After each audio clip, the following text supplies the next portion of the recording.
call to order the Town of New Windsor Town Council meeting for November 3rd, 2025. Would you all please stand and join me in the Pledge of Allegiance? I don't want to sit during the Pledge of Allegiance. I can get up. I pledge allegiance to the flag of the United States of America and to the republic for which it stands, one nation, under God, indivisible, with liberty and justice for all. I'll get an email. Let's get out of it. Thank you all, and thank you for attending live and then online. Good to see everyone again. We should have received our minutes from the last meeting from October 1st. But prior to that, let me do our announcement of policies. This meeting is open to the public. Public comment will be taken at the end of the meeting. Anyone wanting to speak is requested to sign in and shall be a New Windsor resident. When you speak, please state your name and address. Please be advised that your time limit shall be limited to 3 minutes. All right. As I mentioned before, you should have received the meeting minutes from October 1st, 2025's Town Council meeting. Do I hear a motion to accept those minutes? I'll make a motion to accept the minutes as written. Councilman Wolf-Mallow is making a motion to accept those minutes. Do I hear a second? I'll second that motion. We have a second by Councilman Howard. Are there any questions? All right. Can I hear if you're in favor of those motions? Please say so by saying aye. Aye. Any opposed? All right. Thank you. Motion carries. All right. Mayor's report. All right. For November 3rd's mayor report, events and meetings attended. On October 4th, attended and participated in Musical in the Main, as many of us did. October 8th through the 12th, attended and participated in the Vietnam Traveling Memorial event, which was a momentous occasion for the town of New Windsor and the county and the surrounding area. It was a very well-attended event and very well put together by the folks at Babylon Vault and all the volunteers, including the town of New Windsor and Lions Club and so forth. On October 18th, attended the 5th annual Frank G. Schaefer Memorial 5K, and I believe we'll have some additional comments from Town Manager Dye on that. October 21st, attended the Carroll County Chamber of Commerce annual business meeting at Pleasant Valley. That was a well-attended event, and the speaker was spectacular. It was economist Basu, is it? I'm just using Aniban Basu. All right, that was on the 21st. On the 24th, attended New Windsor's Lion Club's Halloween party.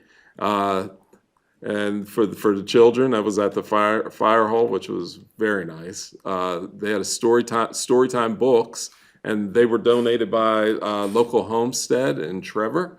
Very nice of him to do that. On October 28th, attended a meeting at 211 High Street with Robert Greismeyer of Accurate Lead Paint Testing to gather information and discuss strategies for the renovation project. Got some very helpful information that will be beneficial to the town in terms of our ongoing project at 211. So we'll get into that a little bit more in my notes. November 1st, I attended a site meeting with Commissioner Joseph Vigliotti, Councilwoman Schultz, and Councilman Hoffman to discuss strategies regarding the Maryland Piedmont Reliability Project. In addition to all those meetings, I attended all town council public meetings and internal meetings. Important notices for 211 High Street. As you know, we took bids for that project, and we didn't have a responsive bid in terms of one that we were officially going to accept right now. But I met with Robert Greismeyer of Accurate Lead Paint Testing, as I mentioned, and received the information for the renovation of the project. We will incorporate that information into the RFP information that we put out for bid for this project. The project update is that the town is waiting for an update on the status of our grant submission. Anticipated notification is late November or early December. Once we receive that notification of award, we will resume the request for pricing process. The project design remains unchanged as a result of the meeting. I don't think that we're going to have to do a whole lot of revisions to the scope. I think we just need to specify what the level of lead, the lead level that we're accepting.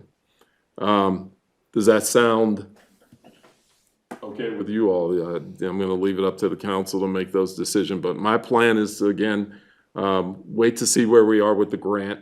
Once I'm believing that we're going to get the rest of the money for the grant, and once we'll do that, we can revisit with the prospective bidders. Actually, Mr. Greismeyer gave us another name that we could include in this process. So, and those are my comments and statements about that. Any questions in regards to 11? Okay. Last but not least, the MPRP, I have decision and vote. I don't believe this would be a good time to make a vote on that, but that's my opinion. But where we stand right now is I've had several conversations with affected parties in and around the town. Councilman Vigliotti, the county's attorneys are willing to back the town and support the town along with the other commissioners. They have 100%. We have their backing on this. One of the things that we need to do, and I think is prudent, is we need to gather all of the information we can before we make any decisions. My initial feeling was, and I sent the letter out to you all sometime, I think it was last week, from MPRP's land agent. And my initial thought was, let's deny them access to the property. But that was my initial thought. I think that we need to gather all the information we can before we make a hasty decision. I'm not saying that we grant them access, but what I'm saying is I think we should know what we're doing before we do it. Because we're putting together, we're in a stage of gathering all the information and making sure that we know all of the components in this challenging ordeal. And I don't want to do anything that puts the town in a situation worse than where we probably are. So it is going to be the council's decision, but I think it would be a prudent thing to give this thing some time and kind of review all of the information that's out there. Any comments about that? So I guess I agree with your position on it. I just want to make sure that we do not grant permission for those folks to go onto our property and do a survey without us having a discussion about what that means and having the ability to make them stand down from that. Right. They actually, the letter, I think there needs to be a discussion. I think the letter is asking for a discussion about that prior to them going on. If I'm reading the letter right. I don't have it in front of me, but my recollection is you were going to be told the name of the landman, the land agent that you would be Yes. working with. Have we gotten that information We yet? received that. Okay. And they're asking that letter, and I'll send that to you. I think essentially is stating that they want to have, they're asking for permission, but they're open for discussion about it. Well, my thoughts, and we haven't really had a chance to discuss this at any length, but I have spoken with some folks at the county, and it is pretty evident that I believe that you and the county are the only two governmental entities that are currently affected by this route. and governmental entities function differently and have different obligations and concerns. So it makes sense that we work as closely as possible with the county, and the county seems to be very much on board with assisting us. But there's a lot of different balls in the air on this, and I don't know that, I don't know, period. This is way out of my bailiwick. But my understanding is that there's a couple of injunctions that have been issued and are being appealed. I don't know, we have not been named, I don't believe, in any of those currently extant litigation. So I think the smart thing to do, and I've spoken with the county attorney about this, is to get as much information. The county attorney is working with outside counsel, because it's also not his bailiwick. This is pretty specialized stuff. And that we would, ideally, he and I and outside counsel would have like a phone meeting, and then I would have a better idea of what, Our next step should be. yeah, what the next steps should be, and then we can discuss what those next steps are, because I'm sure there's alternates. You know, you could do this, you could do that, you know, anytime you're talking to a lawyer, there's always alternates, but, I think that is clearly gonna happen soon. I mean, no one wants to be sitting on their hands on this. But I agree with the mayor that you don't want to take any precipitate action that may, because it may put you in a legal posture that you don't want to be in. You don't want to do that accidentally, you know, if you're gonna jump in the pool, you want to know you're jumping in the pool. Right. So that's just my thoughts on it. So as far as letting the person come on the land, it would be, in your opinion, okay to say, well, we need to get more information? Especially since, yeah, we need more information, we need to discuss what your proposal is to come on our land. We're not saying no, we're not saying yes, but we need more information. Never volunteer. But and by the time that comes to pass, we should be able to get a lot more information and perhaps even join in as one of the many interveners in the lawsuit.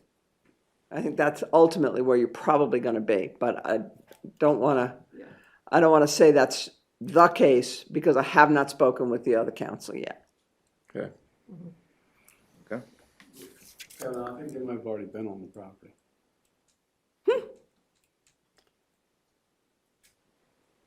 What makes you think that?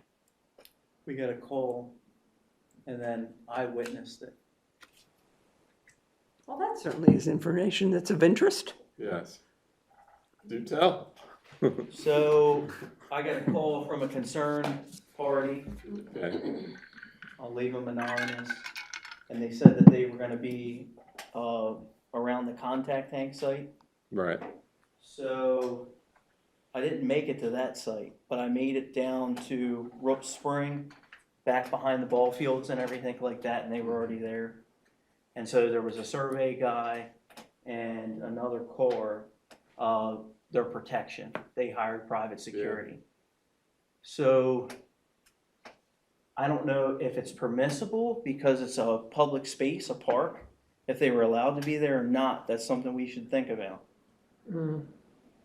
I didn't see any survey equipment set up or anything, but the surveyor, they were there. I didn't confront them, I didn't talk to them. But the vehicle was clearly delineated and the security was behind them. And But that was down by the ball fields, Correct. not on our but property. they were up there too, and they had left that site. And then I, Down there. went down there. Because an alignment comes right in front of the contact tank. Your personal experience was that you were told they were at the contact tank, but you didn't personally see it? Did I hear that right? I didn't see it. Okay, I just want to And then I understand. was told they were down And then there they in had the moved. spring, and then I went down there to witness it. Gotcha. So, Well, it might have been a survey vehicle, but if you didn't see any equipment, you weren't certain. They weren't surveying yet. Even, No. they can, Might have it just only been takes, looking the spot, with so- satellite now, you can survey property with one person, but you would see equipment set up and. And that was, October 14th. Before I got the letter. Before you got the letter, yeah. It's interesting. October 14th, wow. So anyway, we wanted to share that. Okay. Okay, I'm confident we'll be discussing this again. yeah, okay. Fortunately or unfortunately. All right, folks, we're gonna try to raise the level of excitement in this. All right, so that was my report. We'll move to the council committee meeting, or committee reports. Community enhancement and community relations, Councilwoman Schultz. So pretty much most of the same meetings that the mayor attended, you can see that I was also at those meetings. As far as the rest of my report, the Carroll County Downtowns Group is continuing work on its story maps project, which for those of you who haven't heard me talk about this before, it's a project for the 250th, the bicentennial. And the IT department is gonna be doing all the work, so it's not costing any of the communities anything, but there's gonna be 10 historic sites plotted on these online maps, and when you would click, they're really cool, they look like a vintage map. And when you would click on it, what would pop up is, for instance, in New Windsor, you know, the Dealman Inn, a picture of the Dealman Inn will come up, and then just description and maybe a link to the video that's on YouTube, things like that. So my job, and anybody who wants to volunteer to help, and some folks from the Heritage Group are putting together that content, and it's supposed to be live for Memorial Day. So I did hear from a few of you, if you have any suggestions for sites, we're still deciding the final 10. Instead of a Shop Small passport this year, we're doing a contest, and it's gonna be a kind of a thing where people scan a receipt and submit it, and we're gonna give tent cards and posters to any participating businesses. So if I haven't already mentioned this to you and you're a business that wants to participate, let me know. And that's gonna be from the 17th of November till December 25th. Update on this Heart of the Civil War grant, which I mentioned a couple of times. I met with, I forgot the word circuit, town rider, he's on a horse. Town circuit rider Mike Reynolds submitted the application for the Heart of the Civil War mini grant, and we're requesting signage for the Spring House. We decided on that, not Fountain Park. And he submitted that, I think, on the 14th, does that sound right? It was in Gary's email, but I forgot to put it in here. Requested $1,500, and we have to do a match. So we're gonna be able to do 500 of that in kind for the time that Mike and I spent on it, but we're gonna need to come up with a cash match, and Dana recommended that we're gonna wanna take that out of the sign maintenance budget line, so later on I'm gonna we can put that in the new business, Gary, I guess, but we're gonna need to get a motion to talk about that. And then the Christmas tree, I'm gonna mention the Christmas tree lighting is December 3rd at 6 o'clock at Fountain Park. Do we have the Christmas tree? Yes. Okay, great. Our spectacular new, 12-foot, is that what we said? 18-foot Christmas tree, folks. Boy, it's gonna like be- Rockefeller Center. You've been missing all this fun, Michelle, while you were out having fun with your knee, yeah. I'm You need thrilled. to I'm show up, I'm excited. telling you, it's gonna be almost Rockefeller Center, almost. And a local businesswoman, Layla Warden, is donating cookies from her business Deeply Rooted. So many thanks to Mrs. Warden. If you all got to sample her wares at Music on the Main, they were very good. The New Windsor Heritage Group is gonna have some singers, and I heard that Santa might be able to visit, so we'll see. I do have the Toys for Tots box on my report. I don't know if Kim's gonna say anything about that later, so I'm just throw it out there for the initial plug on that. That's all I have. All right, thank you very much, Councilwoman Schultz. We're gonna move to Public Works, Councilman Hoffman. Hi, good evening, everyone. So October was very busy for our Public Works crew. They were instrumental in the success of Music on the Main, the Traveling Vietnam Memorial Wall, and the Frank G. Schaefer Memorial 5K events. The work they perform, typically behind the scenes, helps to ensure the events run smoothly and minimize potential issues. Public Works held a bulk trash collection on 18 October. 2 dumpsters were filled with items that are too large for the regular trash. Public Works collected yard waste in October. Starting today, leaf pickup begins. Please see the town newsletter for the specifics. Public Works mowed the town properties and will continue to do so for the next several weeks as the leaves continue to fall. And Public Works has started to outfit the town trucks with the equipment to ensure they are ready for snow season. It's coming soon. And Public Works, I did have in the report, Kim, they did pick up the Christmas tree and the accessories from the Dream Big in Union Bridge. And we're happy to have that as well. The Planning Commission did meet in October, continued the final review of the New Windsor Comprehensive Plan. We are inching our way forward to completion and optimistically have our sights set on the end of the year finalization. Our next scheduled meeting is Monday, November 24th at 6 p.m.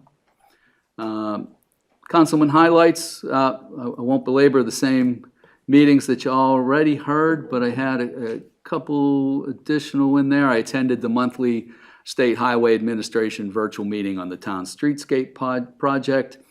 And also, in October, we attended the Carroll County Planning and Zoning Commission meeting with Planning Commission Chairman Schultz and Vice Chairman Strine.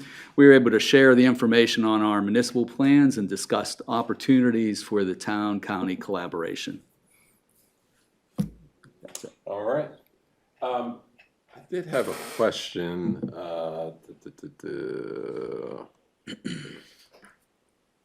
It'll come back to me. It'll come. Thank you for your report. It'll Happy come to back. answer. All right. All right, Water and Sewer, Councilman Fra. All right, good evening, everyone. I too have very similar meetings that I forgot to include here. But I also attended the Lions Club Halloween party. My girls had a wonderful time, and thank you to Local Homestead for donating the Storytime books. We have had an eventful water and sewer department last couple of weeks. There is a water leak on Old New Windsor Road on Tuesday, October 28th. Public Works discovered a significant leak near 1210 Old New Windsor Road, following reports of higher than average water usage. Estimated water loss was approximately 40 gallons per minute. On Wednesday, the 29th, the original repair plan was implemented but proved unsuccessful due to being so close to the stream down there. Public Works explored installing a temporary 4-inch bypass, but site limitations and time made this unfeasible. On Thursday, with the rain, work was postponed due to the rain and elevated stream levels. The leak worsened significantly, prompting plans to excavate the water main both before and after the bridge.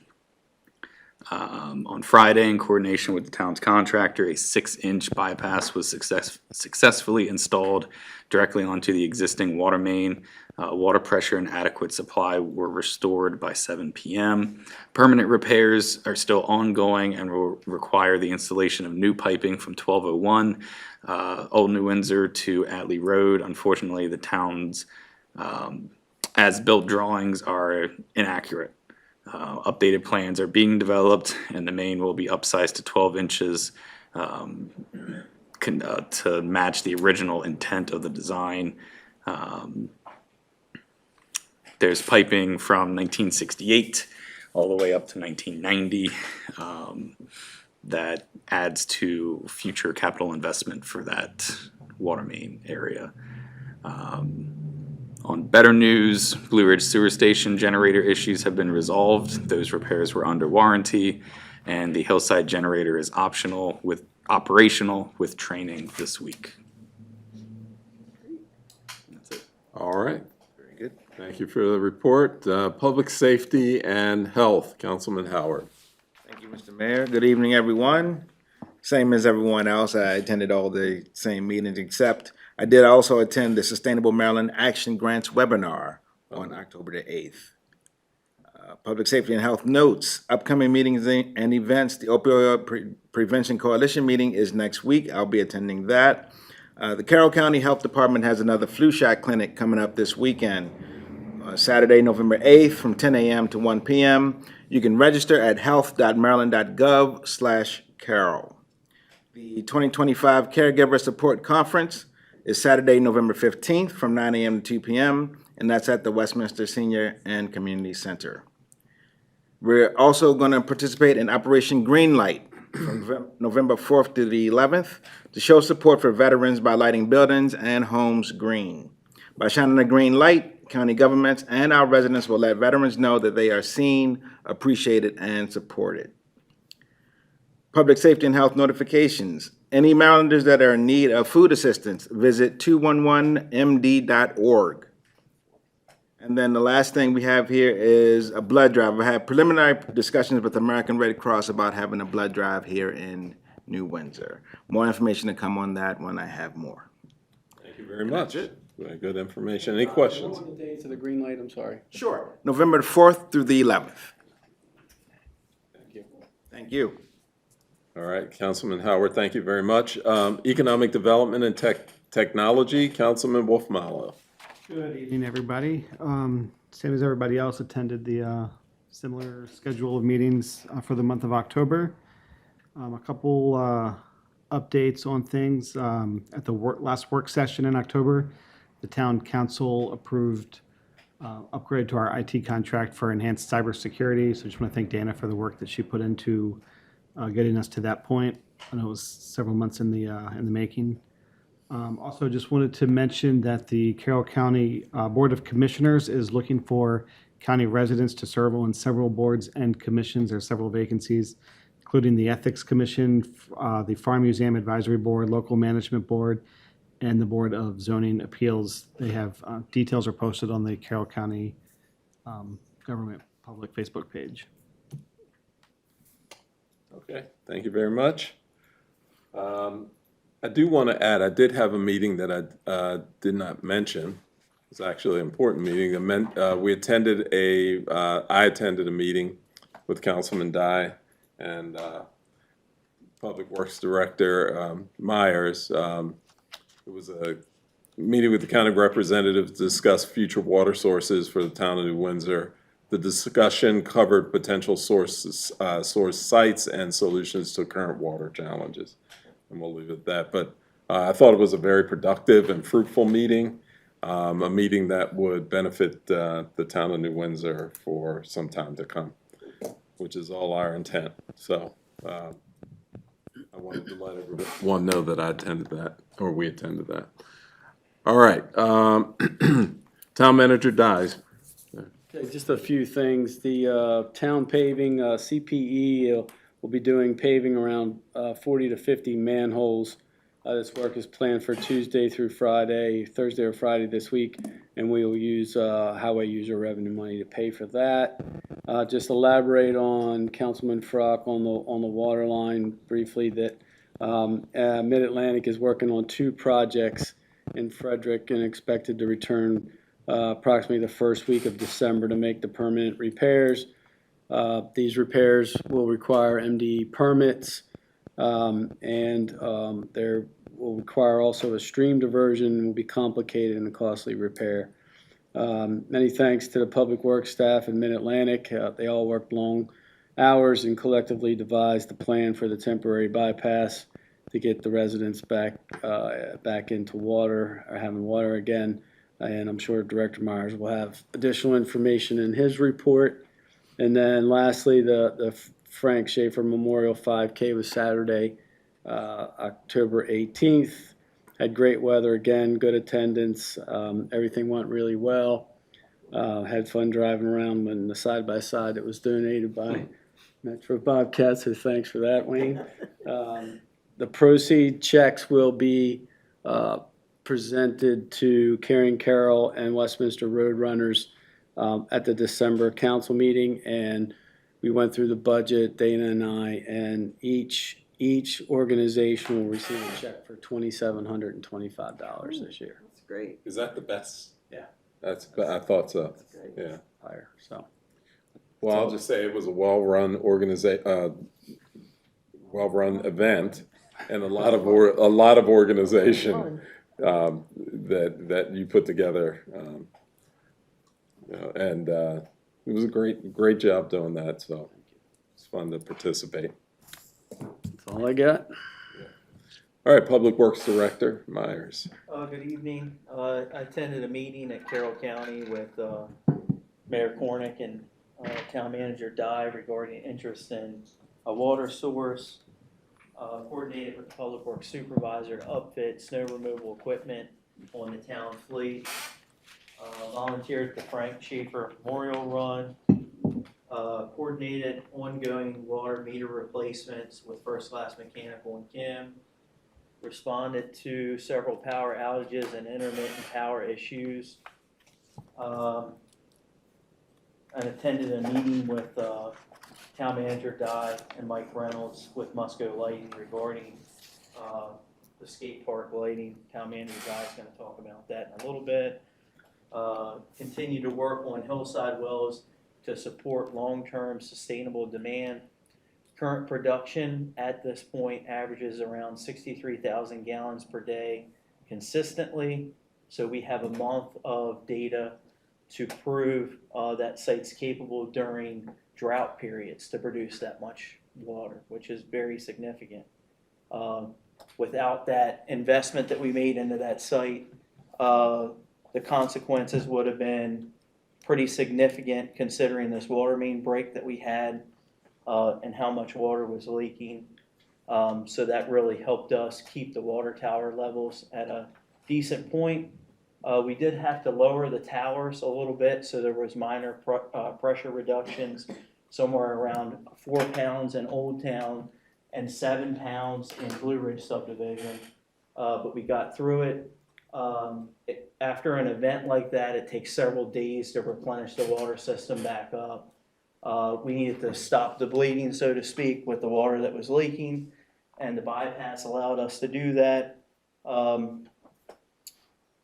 Because of the assistance of Mid-Atlantic Utilities and the Public Works staff, we were able to complete that without going to mandatory water restrictions, which, given another day or two, we would have been at that point.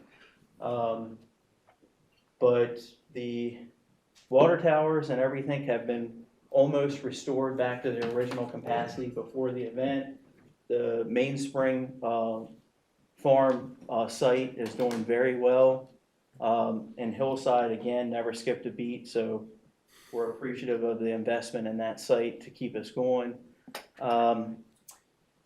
We also coordinated the sale of the 21 and 23 trucks. They're sold and gone. I believe we have the money for those.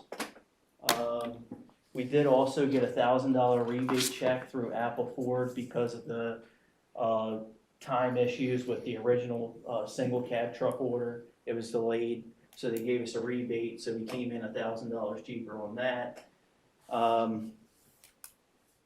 And we have been testing Atlee well. Preliminary results indicate a sustainable yield of 20 gallons per minute. So that's 134 houses times the 250 per EDU, which is a state water consumption per household. So we're very close to being able to support that community independently with that water source. So that's some good news. Tomorrow morning will really be the telltale sign of whether, you know, it's going to be sustainable, because we're in the process of a 96-hour pumping test. We could potentially get that well yield as high as 25 gallons a minute with a cycled approach. So we're looking at that. There has been some noticeable drawdown in some residential wells. So we'll have to look at that. We did meet with the state of Maryland Water Resource Division to discuss our options on that site and look at some other things while they were in town. And that went very well. They're very supportive of the town. They're very supportive of our permit modification. And we really have a great bunch of people that's working on this to help us mitigate some of the challenges we have in the future and now. So, and that's all I have. I do have a couple questions for you, and my memory came back to me. Councilman Hoffman mentioned snow removal, and I received an email from, I guess it's Douglas Brown, Winter Weather Workshop. Are you familiar? Forwarded that to you. Did you? Okay, so is that something that we attend or? You're welcome to. I'm gonna go. Wayne and Alan have, Okay. had the CPR CPR training that day from Okay. when we had it here. They weren't able to attend. All right, I wanted to, I'll attend. You're welcome to go. It's 1 to 3 okay, at the county office building in the Reagan room. perfect. I didn't know if that was a thing that there's a requirement by the county. It's not a requirement. It's well attended. It's something Information. we typically do. Okay. We're having a weather guy from, I think, the state, do a presentation, I believe. All right. And then, you mentioned a meeting with Musco Lighting. Are they also, Musco Lighting sounds familiar. And I'm wondering if it's because in our streetscape project, we were investigating a lighting company that's gonna do our, street lights. And the name Musco Lighting sounds familiar to me. I can't remember. Is it the same? No, I don't think that's not the ones from Streetscape, no. Yeah. No, they're primarily like stadium lights and stuff like that. Okay, now I know what it is. You mentioned stadium. They just did a renovation with the lighting at a couple of the high schools. Okay, so that's why it sounded familiar. All right. Okay, thank you for the report. Community Deputy, Kevin McGinnis. Good evening, actually, I'll move up here. All right. Whole spot. All right, didn't feel good behind everybody there. Feel like I was breathing down your neck or anything. We're glad you have our backs. Yeah. Wow. Well, he does. No, no pun intended. Well, first of all, I want to apologize on that front because I feel like this past month was a lack of presence throughout town on my part because we did have the Vietnam Traveling War Memorial. I was assigned to that event each day, and then I have my weekly in-service block where I actually have to, hit a target and make sure that I can stay on the force for next year. So, and my scores were good this year. So. I'm back. I wanted to apologize to everyone if you didn't see me around town in October, but that's not the bar that I set. So going forward, I'll be here more often. So between October 1st, 2025 and November 3rd, 2025, the Carroll County Sheriff's Office had 28 events within the town of New Windsor. Out of those events, 5 were found to be reportable. This included 2 vehicle accidents, 2 all other calls, which are just like miscellaneous, 1 animal call, 4 civil calls, 1 disturbance, 1 domestic, 2 medicals, 1 parking complaint, 4 suspicious, and 6 traffic stops. And in the last meeting, I said a partridge on a pear tree, but that didn't go over well because I guess it's too early yet. But on 10/3/25 at 9:06 p.m., a deputy was conducting radar traffic patrols around Maryland 31 and Tibbetts Lane. A vehicle was subsequently captured on radar 106 miles an hour in a 55 mile per hour zone. And the driver was a sole occupant of the vehicle. The vehicle was stopped around Wakefield Valley Road and cited for reckless driving. I will say, guys, this is more common now than it has been in the past. We've had quite a few, over 100 lately, and I just don't know what the rhyme or reason is. I will say, without disclosing too much information, that this individual was a town resident, so I'm kind of disheartened by that, but hopefully the behaviors like this are caught, and there's not too many of these incidents going forward. 10/16/25 at 9:38 a.m., deputies were dispatched to the 100 block of Church Street for a mental health crisis. A subject was ultimately taken to the hospital for further care, revolving around mental health. On 10/17 at 5:01 p.m., a vehicle collision was reported on Main Street at High Street. This was a rear-end collision and no injuries were reported. On 10/2/25 at 11:22 a.m., a vehicle collision was reported near New Windsor 7-Eleven.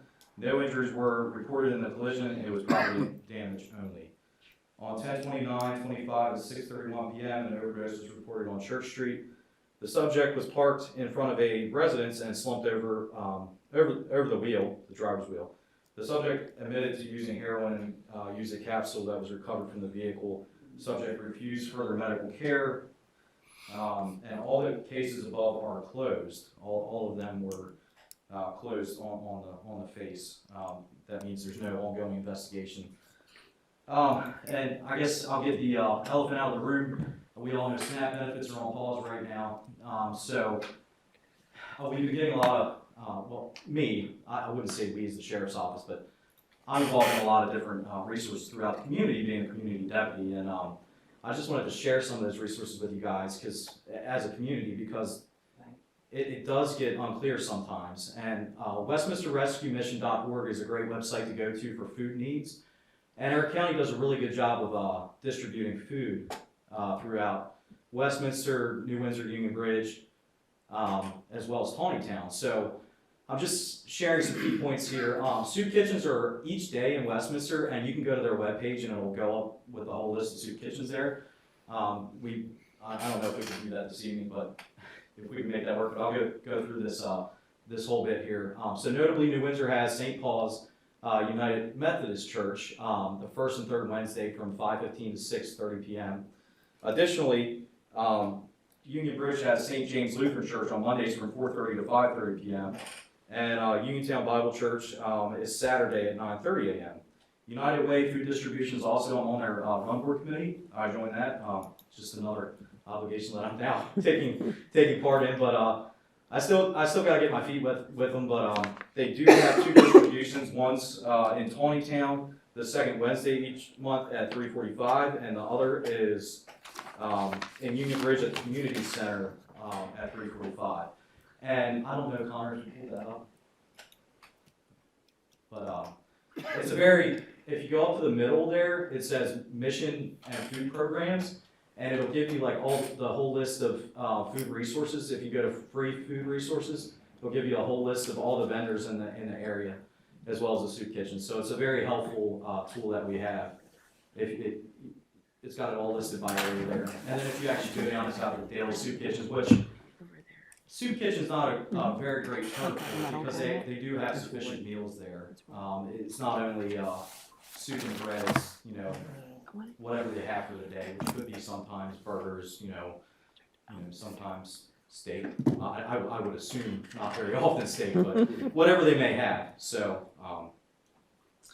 just wanted to share that resource with everybody. Also, the United Way does perishable goods at their distribution. It's not only just boxed meals at the pantries, but they do perishable goods, so you get your produce and your meats there as well. All right, well, I think that concludes my report. Well, thank you, Deputy McGinnis, and certainly we're appreciative of the work that you do. We're happy to see you here. Good to be here. We know that you're spread kind of thin on some things, but we understand and appreciate that. And a little dismayed to hear somebody was doing 105 or 106, whatever that is, on Tibbetts. My goodness. So. It happens. All right, thank you. All right. Thank you. All right. West Carroll, we don't have a representative from West Carroll, nor do we have a representative from the fire department, fire chief's report, treasurer's report. Oh, it's a doozy, guys. All right. The town audit was submitted on October 29th in compliance with the November 1st deadline. ZAR auditors are currently waiting the 2025 compliance supplement that is issued by the Federal Office of Management and Budget.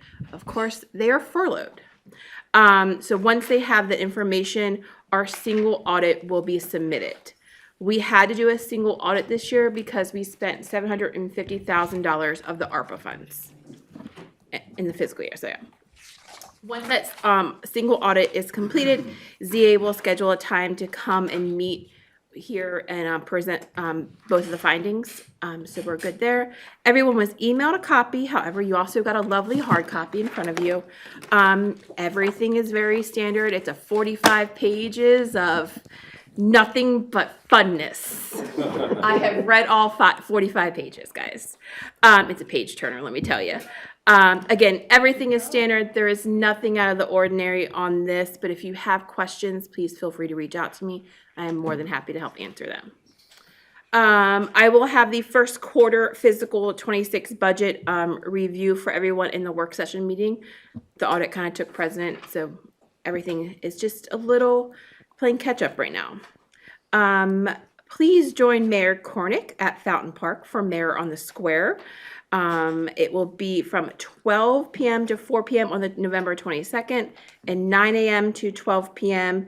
November 28th. Bring non-perishable food items, toiletries, new or slightly used coats. Donations will benefit the New Windsor Food Bank and St. Paul's Church. And that will be posted up on the Facebook page tomorrow.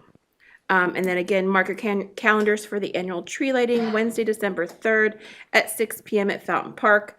We'll have cookies donated by Deeply Rooted, hot chocolate, kids' activities. It's fun for the whole family. Also, if you bring a new or unwrapped toy to Town Hall, we will be doing a chance to raffle off a large poinsettia. And we'll have that the winner will be announced on Friday the 5th. And that's all I have for you guys. All right, Treasurer Mangus, thank you very much.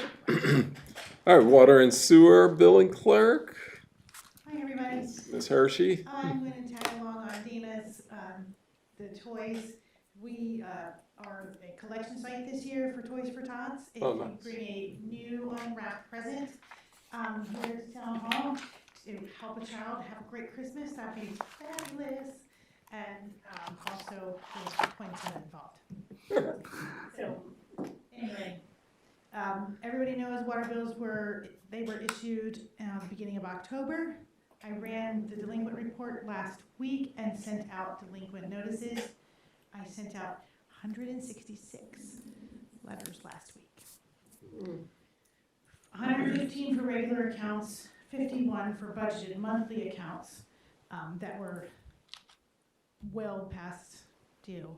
But anyway, the total delinquent account as of today was 102 delinquent accounts for $42,632.57. Much better number than last quarter. The due dates did change for the water bills. They went back to their old due dates of the 20th. All water bills are due the 20th of the month following the end of the quarter. They were due October 20th. If you are a monthly account, they're due the 20th of October, November, and December, unless, of course, the 20th falls on the weekend. If you want to become a monthly account, please call me at Town Hall. You must sign up. You must let us know, or else I don't want anybody to be getting letters that they shouldn't be getting. But please call us. We're open 9 to 3. Come see us. If you need anything, you need any help, call us. All right, I do have a question. Can you give us the number of delinquent accounts again? The number of delinquent accounts as of today is 102. 102. And the total? 42,632 and 57 cents. 42,632. Okay. All right. Thank you very much. Sorry. Let's see. Code enforcement. Yeah. Good evening. Good evening. I had 0 complaints for the month of October. All of the letters that I had sent out, those issues were mitigated. If the stuff wasn't cut, then the shrubbery has died. I have 4 pending investigations for unregistered, untagged vehicles. I had 3 from last month, but those vehicles have since been moved and shown to not be expired or disabled. That's really all I have. I'm available by email if anybody has any issues. Any questions? All right. Thank you for your report. Heidelberg Materials is not here. However, I asked Anne-Marie Belton to send a formal invitation to Heidelberg, and she did, and they accepted, so they will be at our December 3rd meeting to give us an update on the quarry. So hopefully that meets with everyone's approval. But yes, they will be here and to give us an update. And if you have questions, certainly Walter Smith will be here to answer it. He also said he was going to bring a new plant manager with him in addition to Mr. Is it Deary? Kurt Deary, Kurt if he's, Deary. if he's available. So that's good. I'm glad. Councilwoman Schultz and I ran into him at the Chamber of Commerce breakfast, and we pulled him aside and asked him. We told him he has a standing invitation on our agenda every month, but I don't expect him to be here every month. But certainly, I told him that we would love to have him every quarter. So He said if we sent him an invitation, he would come. and that's great. He honored that. So we will. And we are thankful for that. New business, Public Works staff update. Sure. So the utilities assistant, Will Fisher, resigned from his position with town. Director Myers, Clerk Treasurer Mangus, and I met and discussed a plan to move forward with internal promotions. That plan includes Dustin Bain would be promoted to the utility assistant position, and Josh Small would be promoted to maintenance worker 2, which is Dustin's current position. Both promotions would have a 90-day evaluation period, and we can make this happen within the existing budget. Then in March or April of 26, we would advertise for the vacant entry-level position of maintenance worker 1. We always look to promote within whenever possible. We believe both Dustin and Josh can handle these new positions, and this is the best path forward. So I just want to let you all know that if there's any discussions or questions. Is there a reason why we're gonna wait till March or April to hire for the other We were public gonna- works? I was just thinking of snow piles and stuff, snow plowing. So our idea was so we could acclimate both Josh and Dustin to the new positions and properly train them. We do have a backup contractor that could plow snow for us if we needed them. But it's a great deal of information specifically for Dustin to learn, to get him acclimated and get him exposure. So that was our thoughts. Well, I don't disagree with that, but if we hired a new guy, he could be training under Alan as well. I mean, Josh doesn't particularly need any training. Dustin, absolutely, I see that, but, we talked about contractors for snow removal at one point, and we really didn't want to use them when we were hiring additional public works guys. I don't know, we probably couldn't get someone in before that anyway, but I remember the problems you had last time, but if we start in March or April, we're really gonna be, it could be months after that. I mean, we have the money in the budget because we lost an employee. I just don't know if I see the value of waiting, other than your guys' time to do it is, gonna take up more time, I understand that.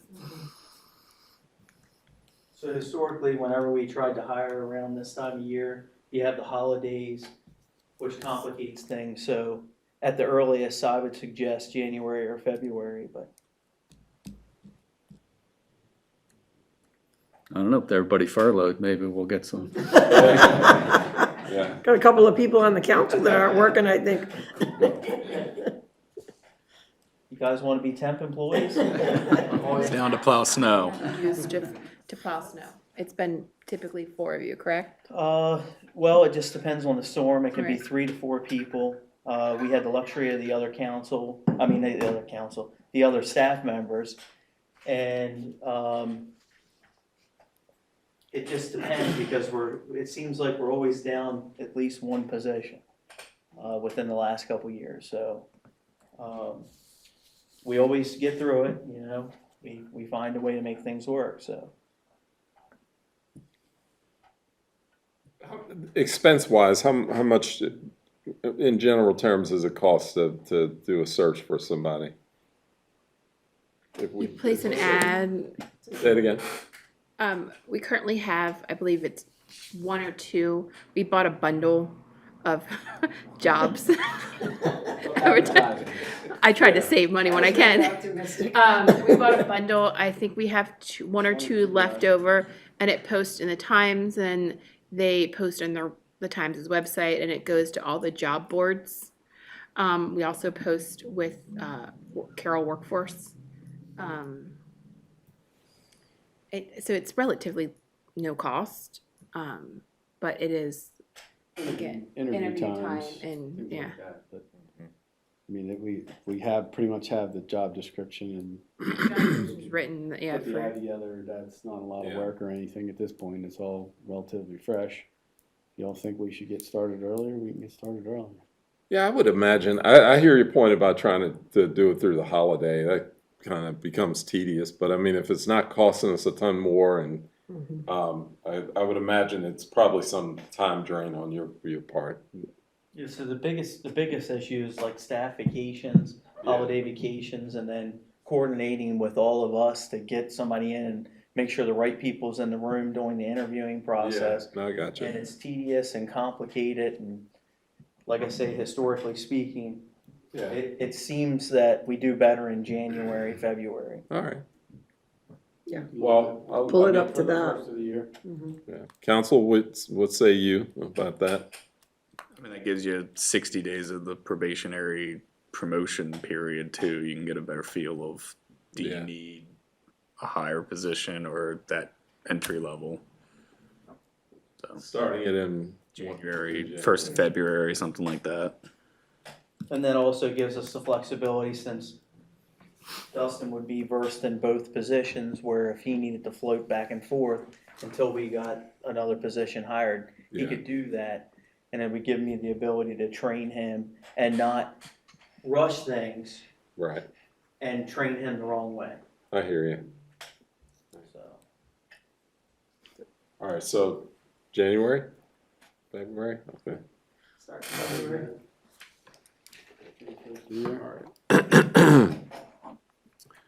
All right. Let's see. General fund and enterprise fund capital Kevin, can I go out of order just for a minute? Because we might want to be, that one might take a Want to do little. project open space? We Okay, can let's skip do there. I that. should have put that in different order. I apologize. So the project open space, the skate park lighting, that project was approved as a POS project for $48,722. And that breakdown is as follows: $43,850 is Department of Natural Resource at 90%, and then $2,436 each for county match at 5%, and then town match at 5%. So I reached out to other county municipalities, as I often do, for contractor information. Most municipal skate parks close at dusk and don't have lighting, I come to find out. Musco Sports Lighting was recommended by a couple municipalities who use them for lighting the athletic fields and for parking lots. So Musco is an approved contractor under the Sourcewell program, so that meets procurement requirements. And they also work with several electricians, one of them being Rocky Electric, who we work with quite a bit. So Musco's quote had two options. There's a folder in there. There's another one there with skate park lighting if you want to pull up their proposal or their pictures of what they have. But they had two options. Option A was $38,500, and then option B is $42,500. Option B provides the best value due to it comes with a 25-year warranty, has remote control monitoring system through Musco, and then 24/7 customer support, and that is within the approved POS budget.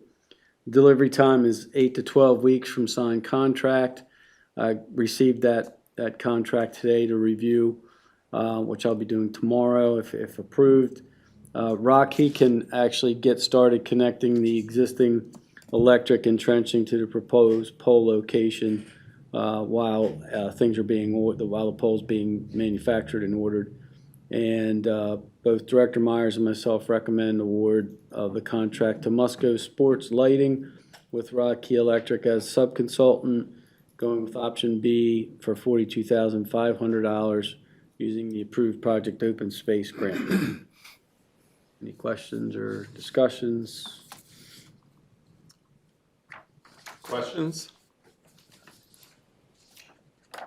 Town Manager Dye, can you, for the benefit of relatively new council members, can we take a step back and talk about source of funding on this? On the Project Open Space? Yes. Yeah, And so. explain that, what that is. It's a grant through Department of Natural Resources to the county, and then the 8 municipalities in the county rotate each year. So 4 get 1 year, and then 4 get the next, and we rotate that cycle. As the funding becomes available, then it's split equally among those 4 municipalities that are up each year for the funding. So we've used it every year, use it a lot. It's kind of like highway user money for parks, instead of roads. So it's a good source of funding. And those things for, 5% match. Yeah. For the town. and those funds can be used for things like skate parks. We used it for the Fountain Park here. Okay, We got 4, I think it's 4 approved Project Open Space projects. yeah, Basketball court, Atlee, improvements over at Lions Club Park and Pavilion, yeah. and then down here at Sulphur Springs, and now Skate Park Lake, so. All right, thank you for the further explanation. Do you need a motion? Yes, please. All right, first, before we do that, have any questions? Do we know what we're doing there? Do we understand what the project entails? I assume the 5% shifts with the lower estimated cost.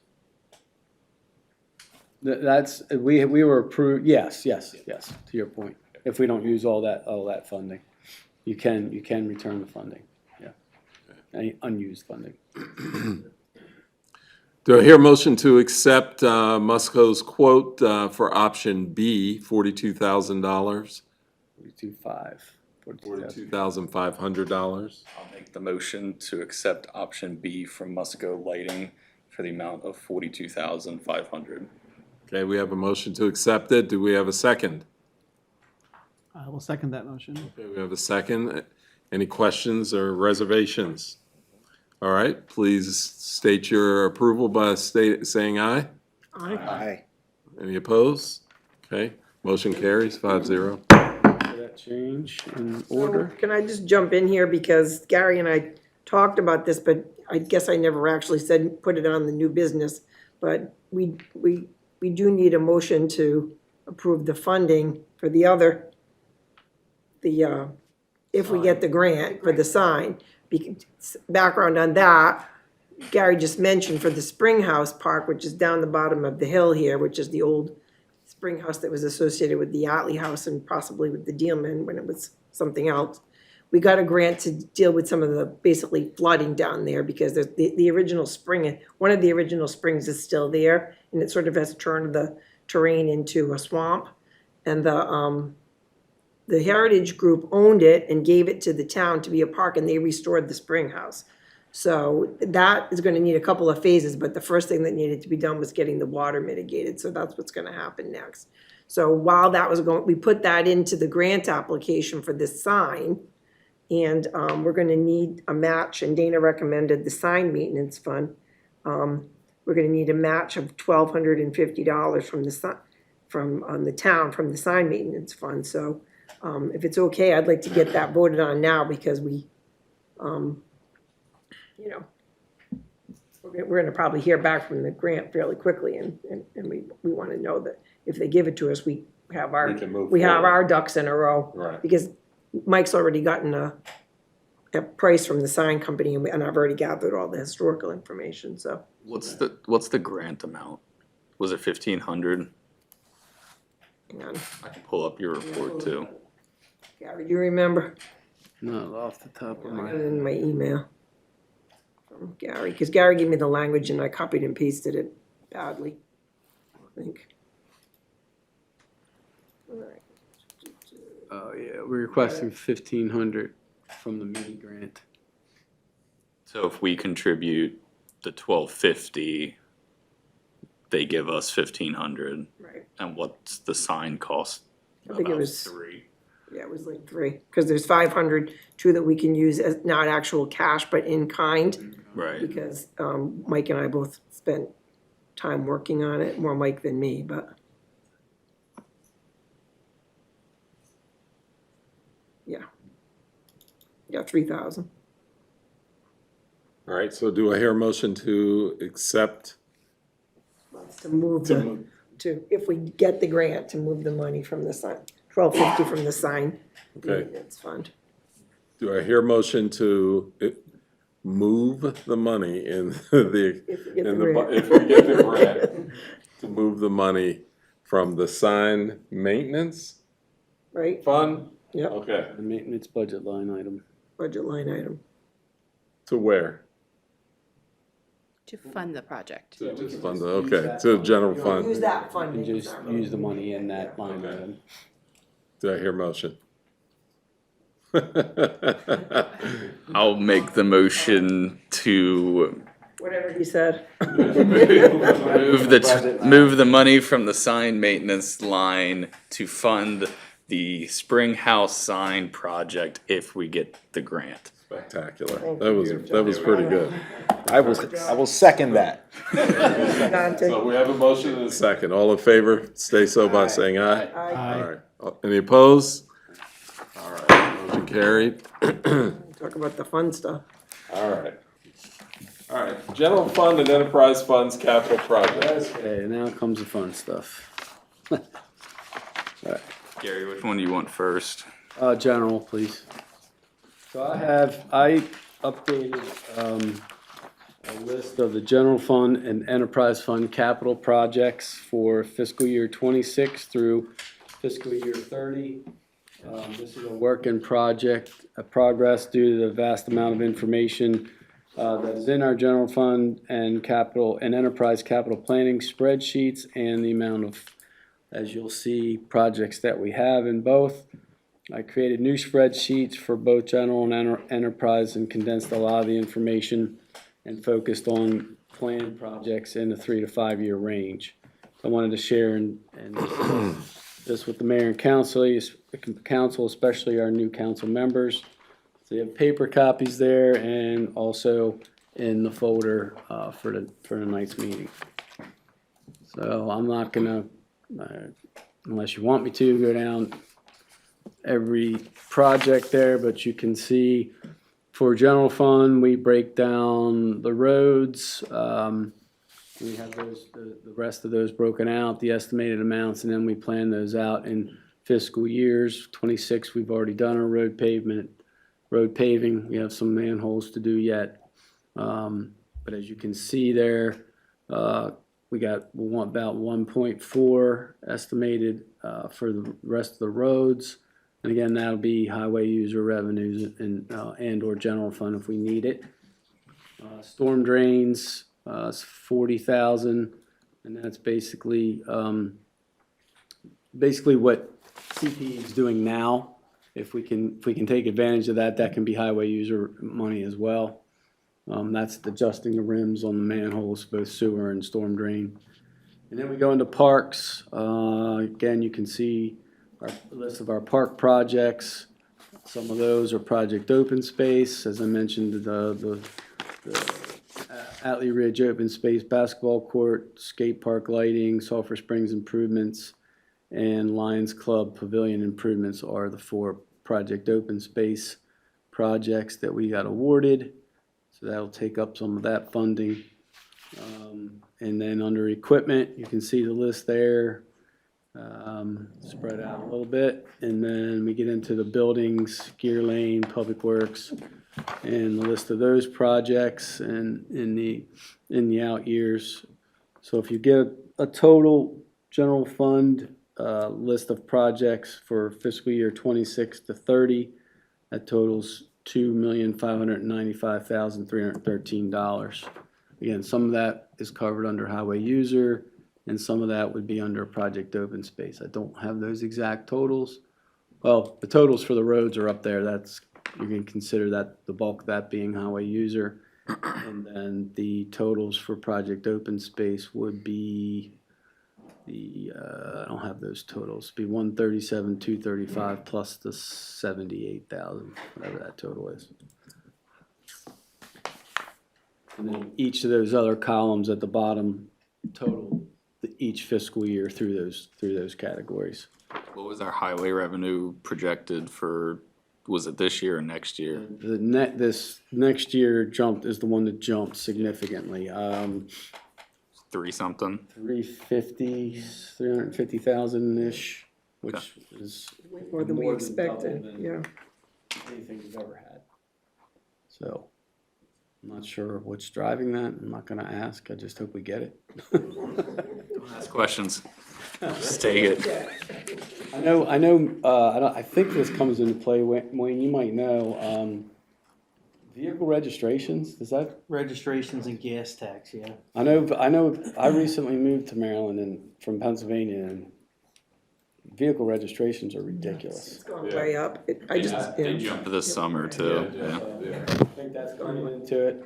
Yeah. We got a little bit more road, with Snyder's now being built out, but, and the gas tax, so those are the main contributors, but.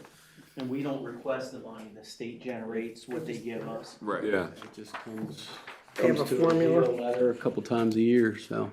Is the priority of the roads that you have in, 27, 28, 29, 30, is that set in stone now, or is? It's not set in stone. One of the categories I eliminated is most of the roads, it was before I got here, had I think it was called a PCI index. They did some sampling. Right.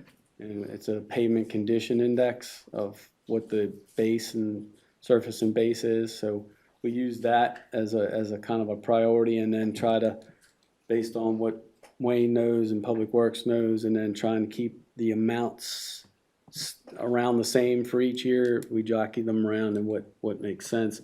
You can see Atlee Ridge, the first bundle, or the rest or whatever's in Old Town, and then you have the Atlee Ridge subdivision broken down, and then Blue Ridge, which will get us through everything. And Atlee and Blue Ridge, time-wise, are about the same age. Yeah, I was just concerned about Lambert. I know Lambert has some other issues with. Yeah. That's a good point. Hillside and Lambert definitely are probably our two worst roads, no doubt. The issue there is the infrastructure for the water line and the laterals. You don't want to pay a road if you got to replace the water line. So we are going to apply for a grant for that. But again, comes down similar to when we did College and Blue Ridge. We have the median income comes into play. So it's hard to say if we qualify for that, but. So just to dig into that a little bit more, and for the benefit of myself and listeners at home, you're saying our median income increased, which diminishes our ability to borrow, or not borrow, Qualify for certain grants. loans. Okay. Sometimes it's more favorable to section things out. So let's say if we knew that the majority of the residents that lived on Hillside Avenue were retirees, that would be beneficial to break that into a block grant. In that section, do that with a grant, and then seek alternative avenues for Lambert Avenue or different areas throughout town. So you can section those things off, but you wouldn't want to not complete a section of water line. You would want to do it in its entirety. Don't you have to survey the residents to get that information? You do. And that was we had trouble getting people to comply with that last time. You Right. can't make people tell you what their income is, Right, it's a little, so. And under enterprise, we have estimates on the water line replacements for Hillside, Lambert, and actually, where Hillside comes out to Church, we do that section from that intersection down to the end of the new line that was just put in, where it wraps around at the Right. corner there at 7-Eleven. Tie that all in. So 'Cause that feed line in Hillside comes from the Hillside well, so that's a main source, supply source from the well. So it's a blend of two pressure zones. Basically, it's hydraulically beneficial to extend that little section to make sure the path of the water goes the right way.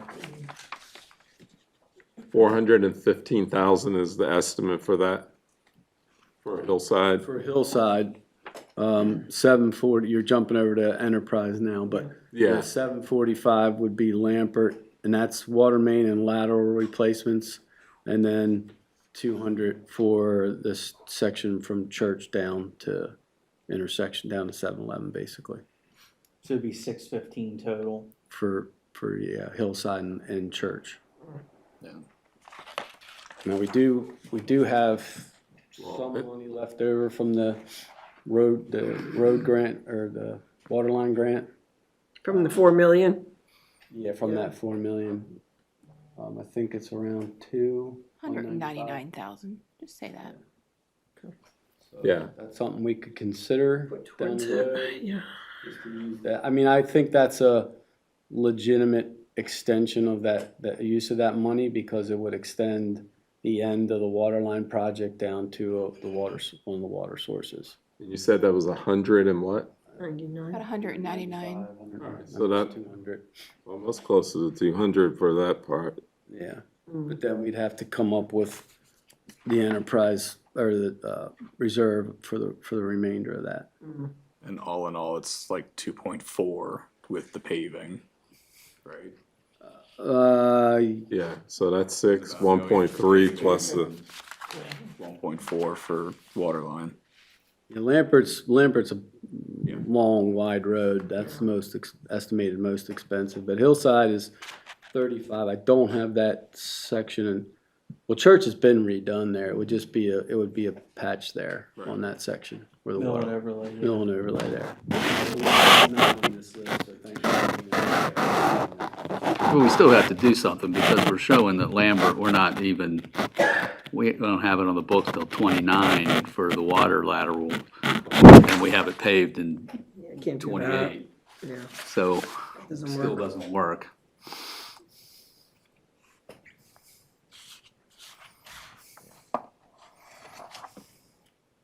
So any other questions on general fund list? I know it's a lot of information there. I'm sure you might have some other questions once you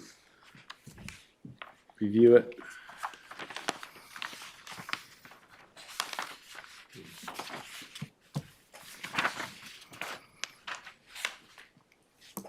on the enterprise, you have the, I know I saw it. Is that under enterprise? Yeah, it's the wastewater treatment upgrade. I'm trying to. So again, we just do sections. Yes. I'll work it down from the Yeah. top real quick. Water, there's two grayed out sections at the top, or projects at the top, sorry. They are not included, there's three actually. They are not included in any of the totals. If you look at those, the one is the replacement of the 1907 water main from Mainspring into where we just replaced it. That's estimated at $15 million. And then another project that we're gonna call it Hyde's Quarry that Mayor mentioned, that we started some discussions, very preliminary discussions with the county. Again, we just threw some numbers. It's a lot of linear footage, treatment, some pump stations to get that source, but that's a very viable source of water. That would meet all our needs forever. I mean, it's estimated at 500,000 gallons a day. The county owns the property. They bought it, it was 7, something like that. And the plan was to give it or sell water to the city of Westminster, and they didn't need it, and the county's been sitting on it now. So, but again, those are not in any of these numbers. Wayne, do you have a ballpark for lining mainspring to town? No, Okay. I don't. One existing pipe. Yeah. That would require right-of-ways every 1,500 feet to do that. So whatever so right now, the right-of-ways are to and from. So you Right. start at the spring, you come to town, or you start at town and go to the spring. And whatever a team of mules and a wagon, the width of that. Yeah. So let's just call it 15 feet for conversation purposes. Doesn't give you much room. And so the streams have meandered and the lines parallel the streams. There's portions on Wakefield Valley Road that are over 14 feet deep. There's wetland crossings, environmental concerns, all kinds of challenges.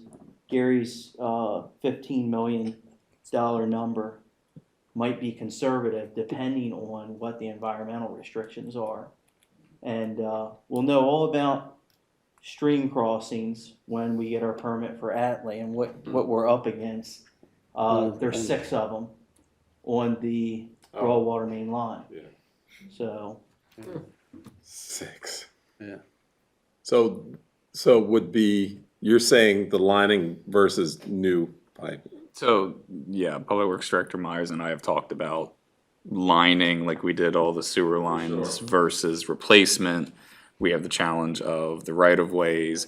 We also have to take mainspring offline to do that. So that's where these alternative water source expeditions have been coming in, is to try and find that source to not only benefit the town and reduce reliance, but allow for that to take 15 million plus down to, call it 6, to line it and keep mainspring as a source. You don't have a number for that? Yeah, but like I said, it's a work in progress. Thanks for pointing that out. I got 2 to add already, so. That's why we talk about it. it may not be practical to do that, the replacement or the lining, based on the terrain, the restrictions, Right. the older right-of-ways, and various other factors. So that makes the other option below that a better option, in that that is recorded, documented capacity. It would support our industrial area and tie into that and get rid of a dead-end line. So you're getting more bang for the buck, to say the least. The problem with that particular source is the treatment. But what we would have to keep in mind is that spring sources are vulnerable.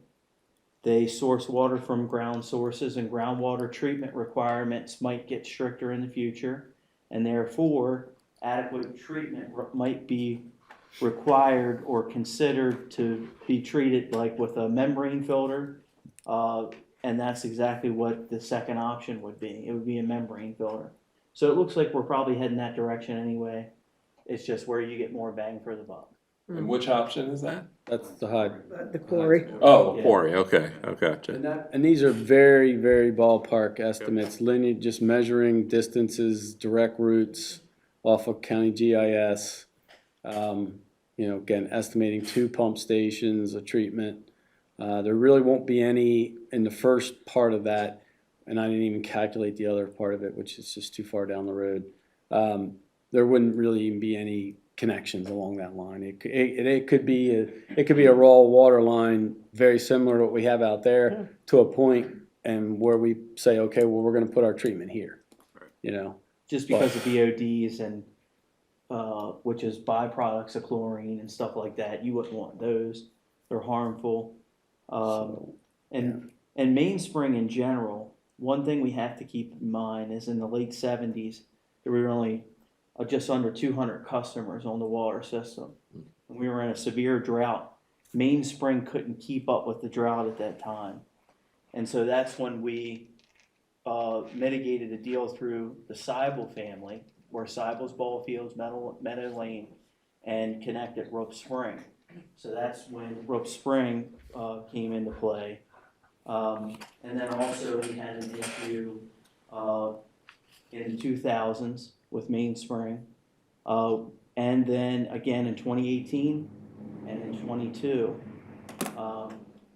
And we noticed some recovery issues during this water main leak as well. So during drought periods, we need other sources of water to support us to prop that source up. So that's kind of where we're at. So we're looking at exploring several different options. And that estimated price for Hydes also includes paying the county for what they bought the property for. And bottom line, 1.25, I think. Now, if they were to give it to us, yeah. or give it to us at a cheaper price, that would obviously reduce that price, but I assume paying for it in there. No matter where you're gonna get the water from it, so. You still have to get the water from it, even if they gave it to us, so. Yeah. That would save 1.25. That's your treatment right there. And essentially, No, right. it aligns with being able to loop the system in two ways. So you get rid of the dead end at Tibbetts Lane, and then you could also go up New Windsor Pike and catch that and loop that entire line. And then there's connectivity and potential growth of the town to catch some of those lots, gain sewer credits, water credits, different stuff like that. That's very long term, but it makes a lot of sense. Yeah. And bottom line, we have to explore for new sources anyway. And it's gonna be expensive no matter which way we go. Very early discussions with that project. So, literally the first meeting. So. Town Manager Dye, thank you for this. Yeah, one thing I want to point out under the wastewater treatment plant ENR upgrade, you'll see numbers there for GMB, our design engineers, construction cost estimate. And then they used other numbers and percentages for, planning and design, construction management, inspection, admin cost, contingency.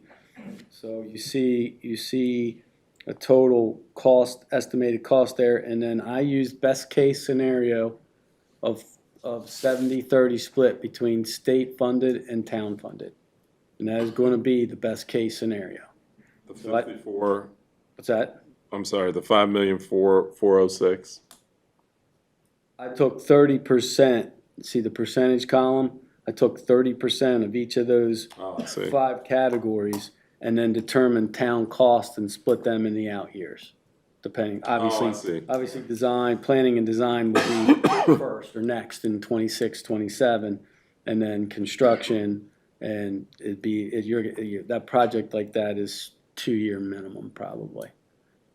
So the best case scenario town cost at 30% is the 4.45 million there, okay?